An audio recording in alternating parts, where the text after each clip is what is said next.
Ang ultimate reason natin ng pasasalamat, hindi yung binibigay ni Jesus na trabaho, na career, na calling, hindi binibigay ni Jesus na pagkain, hindi binibigay ni Jesus na pera, kundi si Jesus mismo. Ang ultimate reason ng ating pasasalamat kay Jesus ay ang pagkakaroon natin ng relationship sa Kanya. Maaaring hindi dumating yung trabaho ang pinagdadarasan mo. Maaaring hindi ma-fix agad yung relasyon na pinagdadaanan mo. Maaaring hindi ka pa gumaling ng cancer. Maaaring hindi magkabalika kayo mag-asawa this season. Maaaring hindi mawala yung lungkot. Maaaring hindi ka makauwi ng Pilipinas for the next few years. Pero sabi niya, hindi kita iiwanan. I will never leave you nor forsake you. The provision may be temporary, but the provider is eternal. Long for the provider more than the provision. Kung may Jesus ka, may sapat ka na. Kung meron kang Jesus sa puso mo, He's more than enough. He's all that you need. Gabi, no? Kaya ikaw na hirap magpasalamat ngayon. Ako na minsan hirap magpasalamat. Naiisip po ba natin na, sandali, nasan ba ako 5 years ago? Nasaan ba ako sa relasyon ko kay Jesus 10 years ago? Grabe, layo ko na pala. Grabe, ang bigat na pala ng relasyon namin ni Jesus. Ang dami na pala namin pinagdaanan. Grabe pala yung mga challenges ko nung araw. And then you become thankful. Kahit wala pang dapat ipagpasalamat ngayon feeling mo, you become thankful.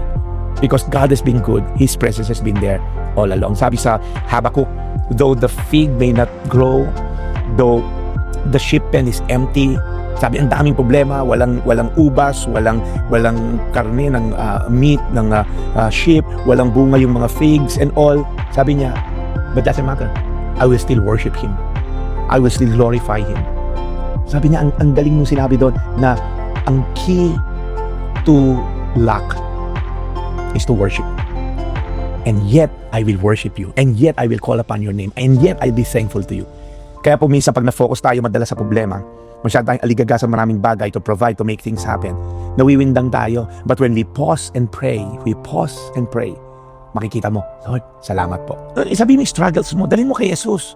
Kahit kulang, umupo ka. Stop striving and start trusting. Stop striving, start trusting. Magpasalamat ka, hindi lang sa binibigay niya, kundi sa kung sino siya. Because at the end of the day, the ultimate reason natin ng pasasalamat, hindi kung ano yung nasa mesa, kundi kung sino ang kasama natin magpakailanman sa lamesa kundi si Jesus. So, again, yung presensya po niya laging nandyan.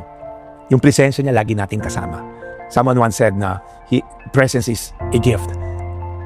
But you see, intimacy is a choice. Kung gusto mo magkaroon ng malalim na relasyon, katulad ng preaching natin last week, intentionally seek natin siya. Personally seek natin siya. Sacrificially seek natin siya. Because if we do that, right, we're gonna have the ultimate contentment. Because as we face another year, 2026, in the next few days, let's face it knowing that if we have Jesus, then we have everything we need. If we have Jesus, we have all that we need.